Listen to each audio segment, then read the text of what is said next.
right, we're recording.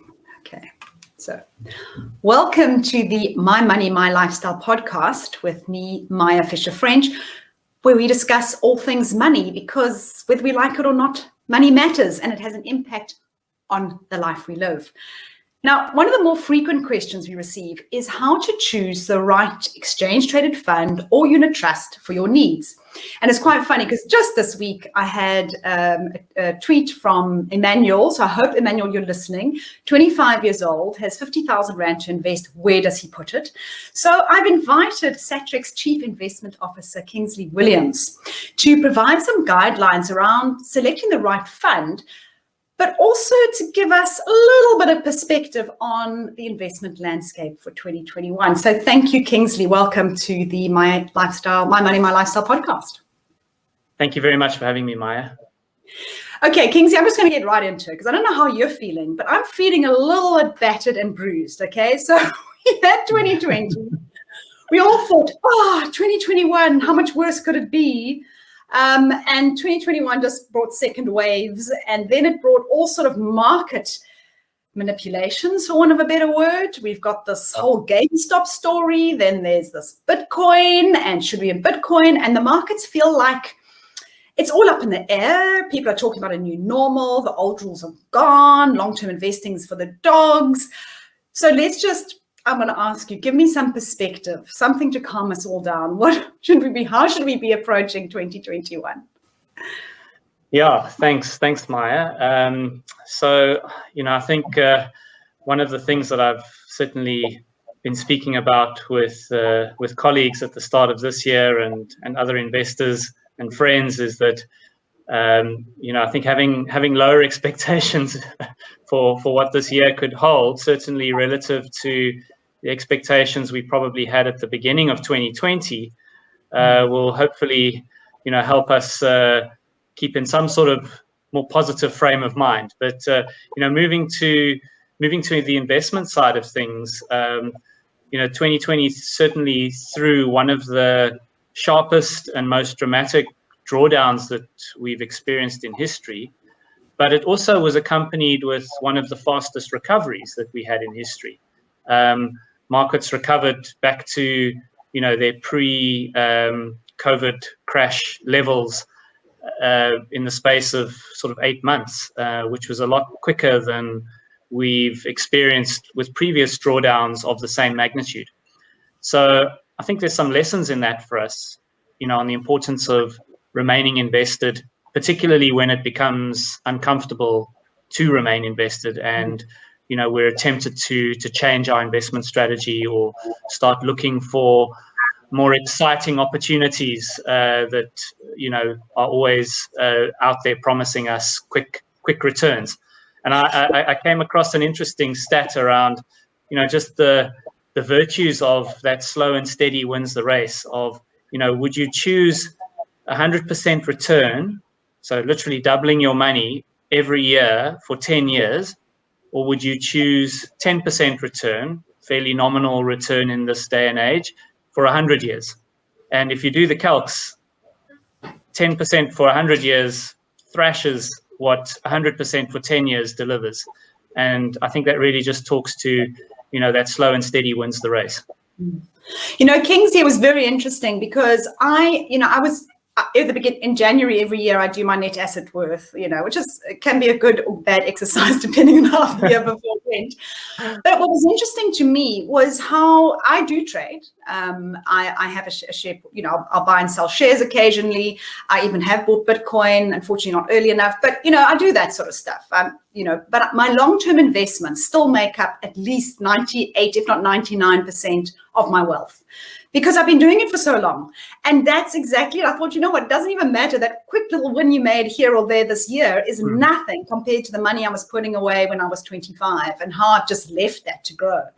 And it it's hard to get that across, I think, to someone who is 25 and saying, but I don't want to have to wait until, until my later years for this to start paying off. I want it now. But I can tell you, I've never managed to get the trading right. And I don't think I make money, yes, but I also lose money. And I think people don't ever talk about when they lose money. Everyone talks about when they make money. And I'm ex-stockbroking. I worked in this industry, and I know that it is, at the end of the day, it is the slow and steady wins the race.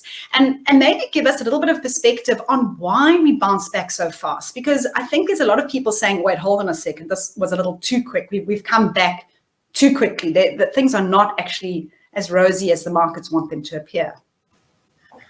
Yeah, so I think markets are pricing in that recovery, and they're always going to lead the actual recovery because markets trade on expectations. And, that recovery is also, hasn't been a straight line. It's, there've been setback months, and then there's been, fear, and then there's the worries about the political situation in the US and, what implications that may have. And, with Biden's presidency, the new policies he's going to implement, and, that also gets reflected in markets as well. So I think there is always this, somewhat of a disconnect between Main Street and Wall Street. People are experiencing hard times. The economy is in tatters with with the havoc that the virus has wreaked around around the world. But markets are expecting better things to come, and obviously, as those vaccines get rolled out, there is hope and light at the end of the tunnel that we will be able to get back to a semblance of normality. And I think particularly in South Africa, there's sort of quite an interesting thing playing out at the moment. We're thankfully in a fortunate position at the moment where our recovery is also being supported by a very healthy rally in the resources segment of the market.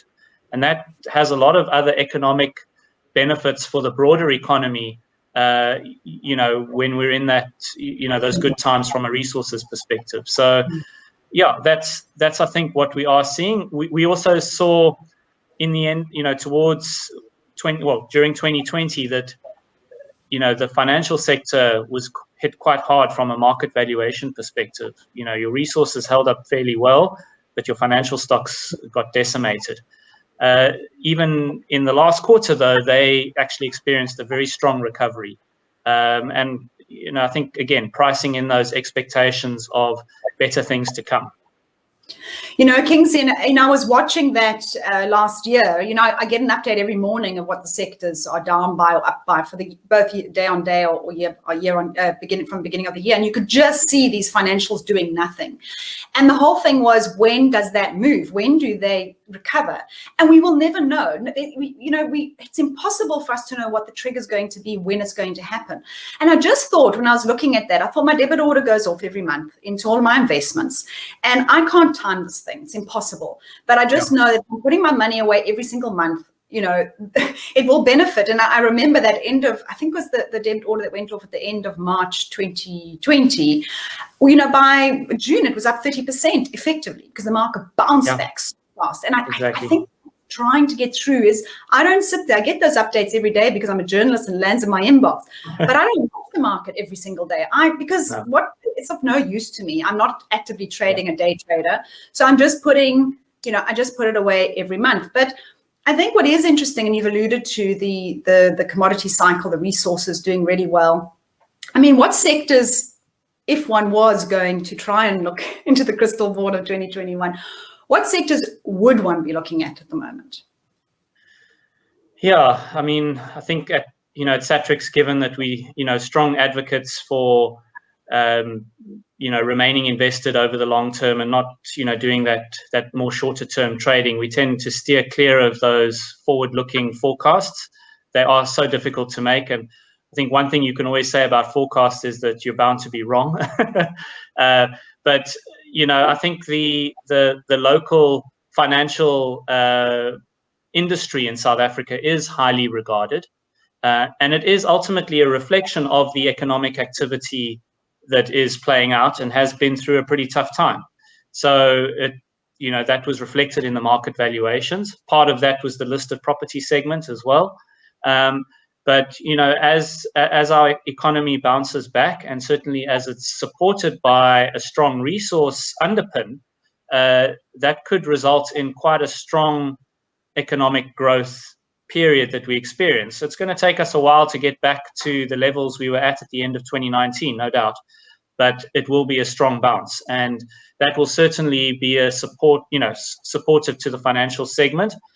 Given that that's ultimately a sort of, you can think of it as a leveraged play on the local economy. So as that unfolds, and certainly as our financial industry is highly regarded globally with the controls that it has in place and the way that it operates, that should bounce back, certainly to reflect the long-term alignment that the financial industry has had with our broad market. There's a disconnect at the moment with what happened in 2020. That should return to some sort of normality. And it is interesting, when I'm seeing the indicators coming through, they are all surprising on the upside. I think the economists have been surprised by the growth on the upside. I'm still confused by it, to be honest, because it feels like a lot of people lost their jobs, but somehow things are getting back on their feet quicker than we expected. So we're just going to have to, I suppose, again, this is where we're trying to second guess markets, or trying to second guess economic recovery as what does they say, a mug's game? Yeah, exactly. But yeah, I mean, we've, the other way that we sort of try and, capture returns are through other types of strategies that are not necessarily based on a particular sector, or they try and capture themes which a lot of so-called active managers would exploit in their strategies. So those would be, trying to generate excess returns through various what we call style premia or factors. I think value investing is quite a well-known concept to many investors. There are other types of strategies, such as targeting quality stocks or momentum stocks, and even there, SATRIX very much advocates having a neutral approach to targeting those different drivers of excess returns, because trying to time which one's going to be the flavor of the month or the flavor of the year is incredibly difficult. So, we would be well diversified across those different drivers of excess return, or those different factors, not trying to be invested in one at the expense of another. So again, it talks to that remaining invested through the long term, adopting a systematic approach, a disciplined approach to your savings and your investments, and through time you should be well rewarded with doing that. So Kingsley, I must say, I haven't looked at the SATRIX fund results at the end of or up to date, say the end of January. And I know for example, SATRIX Momentum did very well for a time and all of that, but just not what past performance is not an indication of future performance, yeah. But which ones did really well relatively over the last 12 months? Yeah, well, I mean, looking at 2020, it was almost a compressed view of the kinds of cycles that factors go through over long periods of time. We saw a lot of cycles unfolding in a compressed view in 2020 because there was, massive market volatility, lots of people exiting the market, massive selling pressure, then the strong recovery in April, and then markets sort of grinding upwards to actually end the year positive, albeit very marginally so. They were still positive for the year. So what we actually saw is value holding up quite well in 2020. Surprisingly, it's been a tough strategy to be invested in on a standalone basis, but that held up quite well in 2020. And then quality was quite a mixed bag, as well as dividend yield. So when the market initially sold off in March, you saw those more defensive type strategies do particularly well, as you would expect. But then other things started to unfold. For example, companies started cutting dividends, and quality and dividend yield are quite sensitive to that in terms of investment strategies, because companies wanted to preserve their cash and their balance sheets, not knowing what the future may hold. So those strategies then took a lot of pain, but then did subsequently recover towards the end of the year. Dividend Plus had a very, very good year. We have a unit trust and an ETF tracking that index. It did extremely well during 2020. But one of our other strategies, which sort of takes a lot of the guesswork out of knowing which factor to be in or how to construct a multi-factor portfolio is what we call SMART Core. We run that as a unit trust, and investors will then get exposure to value, quality, and momentum through a single investment strategy. And that also held up surprisingly well, even though some of the individual strategies like momentum didn't do that well, and depending on which quality strategy you were invested in, that may have also struggled over the entire year.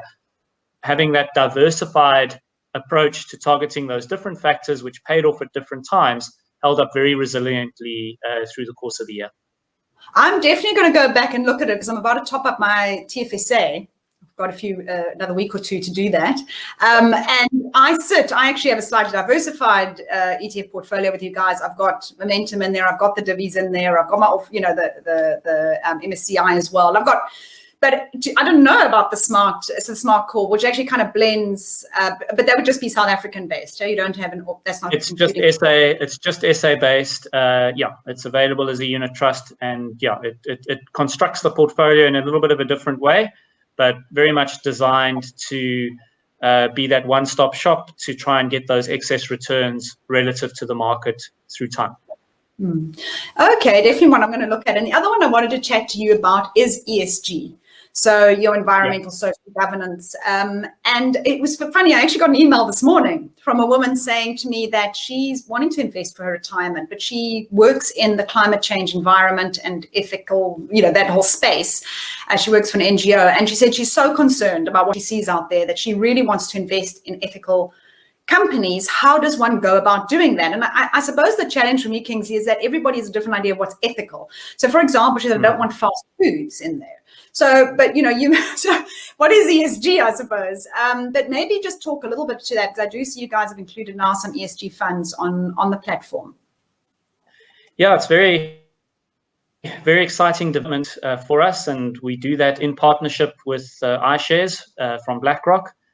We feed into some of their ETFs that are listed offshore, but they're now listed on the JSE as well. So you can access globally diversified ESG strategies in ETF form, offering exposure either to developed markets in the form of MSCI World or emerging markets in the form of MSCI Emerging Markets. So now what those strategies do, which is quite interesting, is that they don't just address one particular issue, which maybe, your contact who you were chatting to has a specific thing that she would like excluded from her portfolio.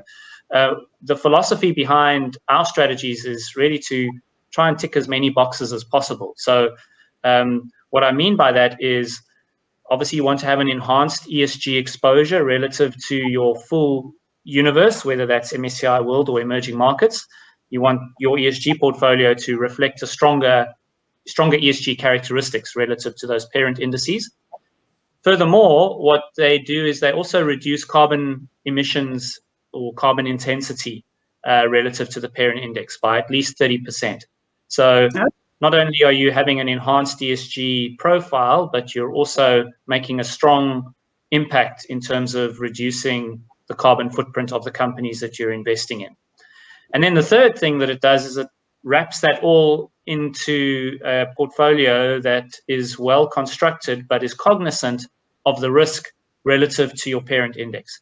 So I think one of the concerns investors often have when adopting an ESG strategy is, but how does this perform relative to, the vanilla off-the-shelf broad market index? Because I think many investors will still be keeping an eye on how those indices are doing. It's an opportunity cost problem.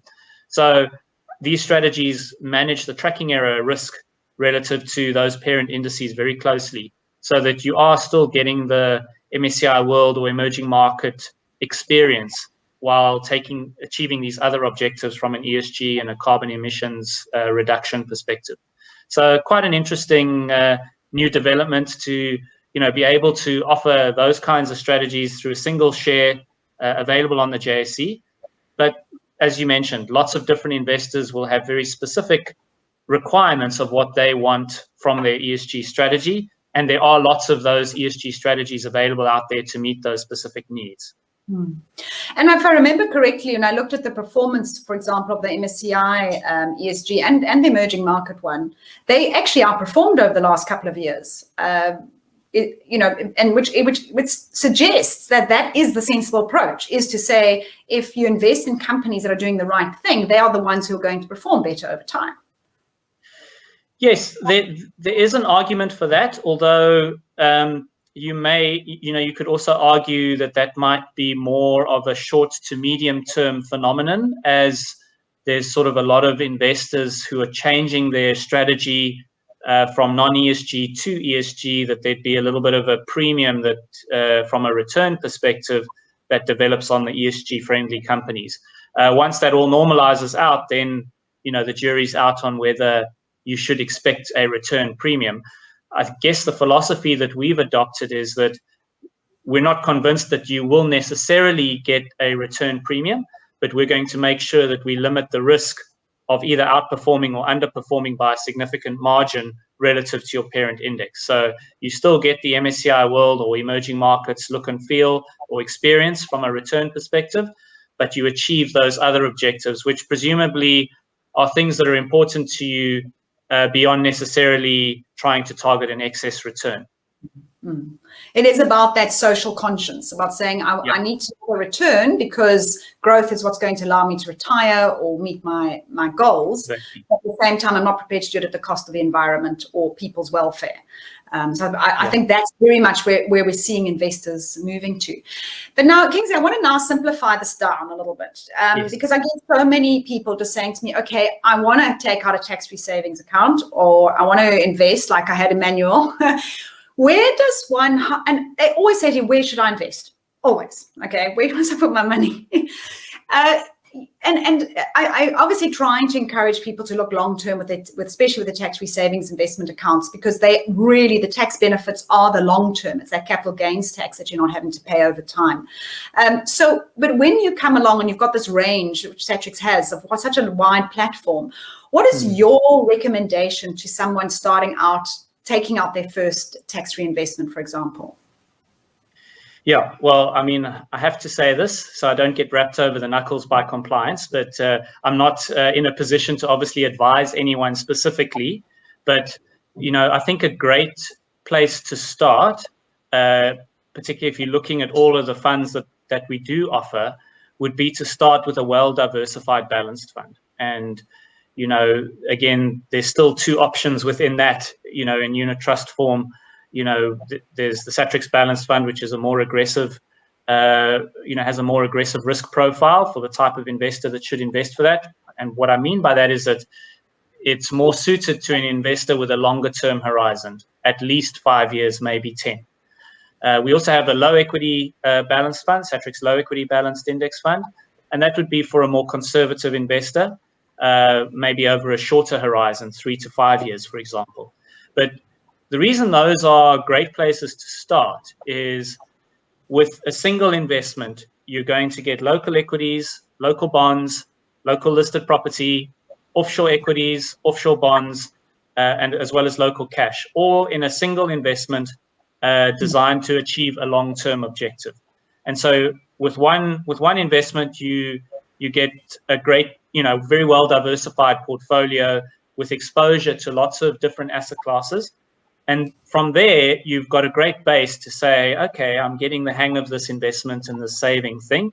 Let me now be a little bit more niche or specific or focused on what I want to invest in. So maybe you're looking for more of a tech theme within your portfolio. So then, our NASDAQ 100 ETF might be a good option for you to add to that base.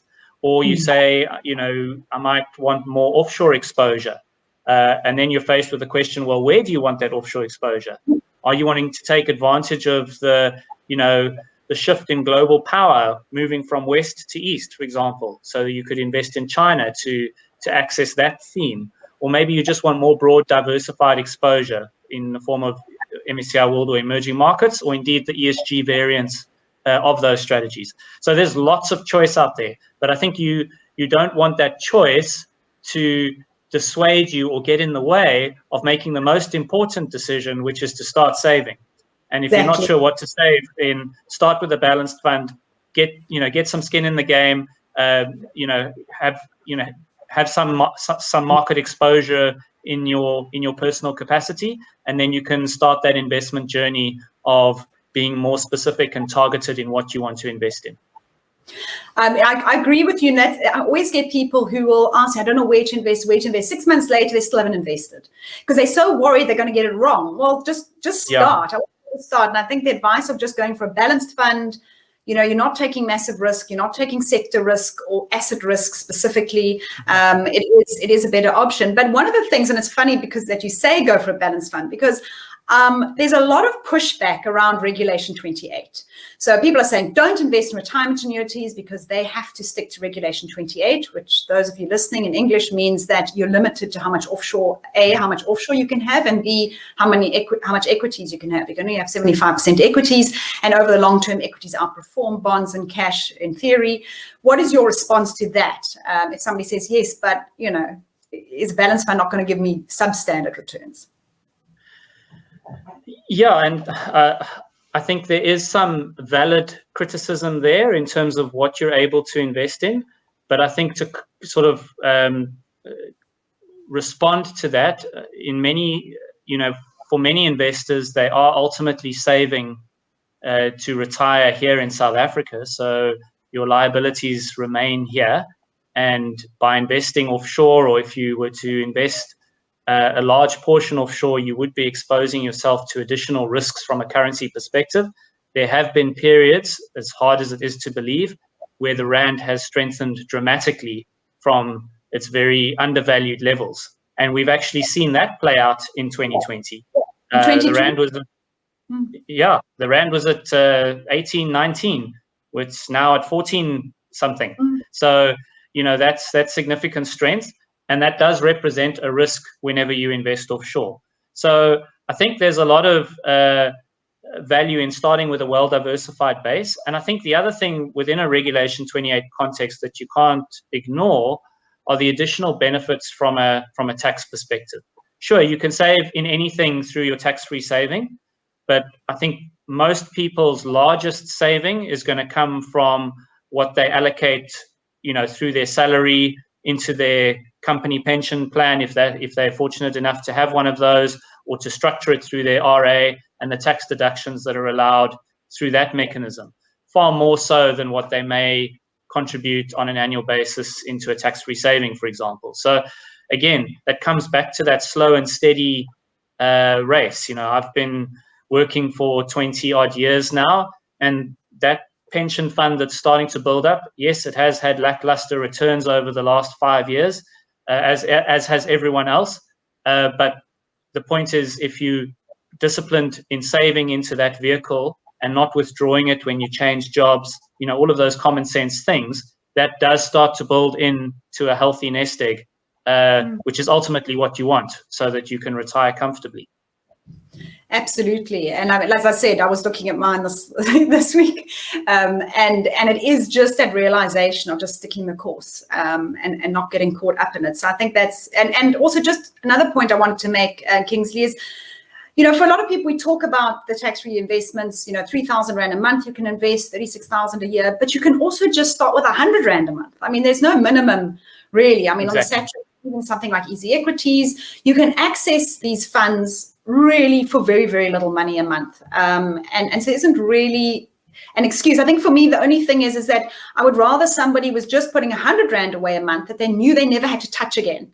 The mistake I see is people trying to put more in. They put 1,000 Rand, but then they hit an emergency, life happens, and they pull it out. And then they're very disappointed because the market's gone down. They haven't made. So even if it's money that you don't have to touch, even if it's 100 Rand, just start. Exactly. And I think that is one of the benefits as well within the retirement framework, is that it does make it a bit more difficult to access that money, which it should be, because it's meant for the long term. It's meant to be, you saving so you can provide for yourself in retirement. And similarly, the tax-free saving has those limits in terms of what you can withdraw in your lifetime contributions. But the point is, start and don't touch it. Let it grow. Let the compounding effect in that example I gave earlier, probably none of us will have 100 years to let it grow, but you get the point. The longer you can leave it, the better it's going to be. Absolutely. And so I think, just to sum up, for those of you listening, you're saying, just Maya, what must I do? Go and open an account. If you don't know anything, you don't want to know too much, you don't want to read about stuff, go for a good balanced fund. That's Kingsley's recommendation. Just stick it in, and then maybe as you hear things, I mean, now, for example, I'll tell you the Rand's really strong at the moment. For me, it's a bit of an opportunity to put a little bit more on my ETFs that have offshore exposure. I'm thinking, I'm sitting there, I'm chopping up my ETFs, I'm thinking, Rand strength at the moment, maybe I'll take some offshore. When you get to that point, when you want to make a little bit more strategic decisions, maybe with the lump sum, then that would be a good idea. So I'm going back to Emmanuel, who sent me that tweet. I feel like I do need to answer him. And again, this is not advice, but that's a good starting point, is take of that 50,000 he has, put 36,000 away now, before the end of February in your tax-free savings investment. And then on the 1st of March, you can top up with the rest.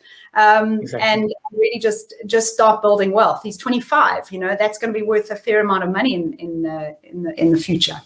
So thank you very much. That's my pleasure. Thank you very much, Maya, and hopefully some of the things that I shared today will be of value to your listeners. Fantastic. Thank you. Thanks, Kingsley. That was great. My pleasure. Oh, wait, hold on. Record and end broadcast. Wait, I want to stop the recording. Yeah, so I'm just going to end broadcast. That should keep us still talking, but not